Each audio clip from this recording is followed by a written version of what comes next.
Russian President Vladimir Putin said on Wednesday he was introducing martial law in 4 Russian-occupied regions of Ukraine that Moscow claimed last month as its own territory but is struggling to defend from Ukrainian advances. In televised remarks to members of his Security Council, Putin boosted the powers of Russia's regional governors and ordered the creation of a special coordinating council under Prime Minister Mikhail Mishustin to step up the faltering war effort.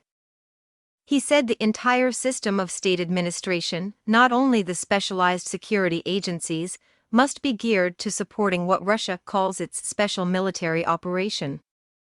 The package of moves, nearly 8 months into the war, marked the latest escalation by Putin to counter a series of major defeats at the hands of Ukrainian forces since the start of September. A Kiev official said it would change nothing. The published Kremlin decree ordered an economic mobilization in 8 regions adjoining Ukraine, including Crimea, which Russia invaded and annexed in 2014. It placed them in a special regime one step below martial law and allowed for the restriction of people's movements. Putin conferred additional powers on the leaders of all Russia's 80-plus regions to protect critical facilities, maintain public order and increase production in support of the war effort. But it was far from clear how fast or how effectively the new measures might bolster Russia's military position on the ground, and what effect they would have on public opinion. The Russian-installed acting governor of occupied Kherson, Vladimir Saldo, confirmed that he would hand power to the military, according to Russian news agencies. But several Russian regions, including Moscow, that were named in parts of the decree said nothing would change for them. Putin's order came on the day that Russian-installed officials in Kherson told civilians to leave some areas as soon as possible in anticipation of an imminent Ukrainian attack.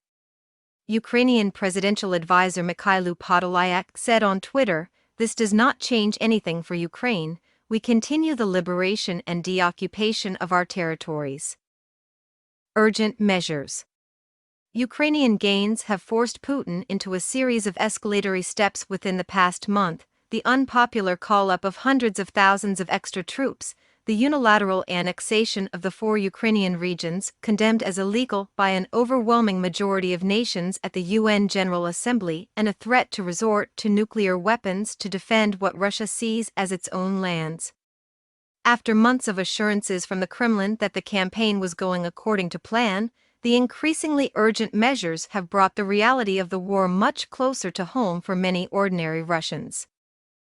The failings of the military and the chaotic state of the mobilization, which prompted hundreds of thousands of men to flee abroad, have drawn unprecedented criticism even from Putin allies.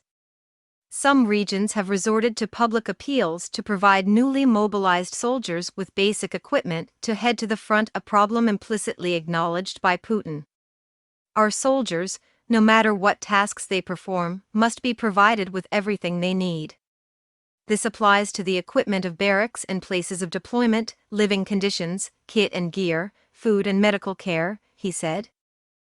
We have every opportunity to resolve all the issues that arise here, and they do exist at a modern level that is worthy of our country. He said the steps he was ordering would increase the stability of the economy and industry and boost production in support of the military effort. We are working on solving very complex, large-scale tasks to ensure a reliable future for Russia, the future of our people, he said.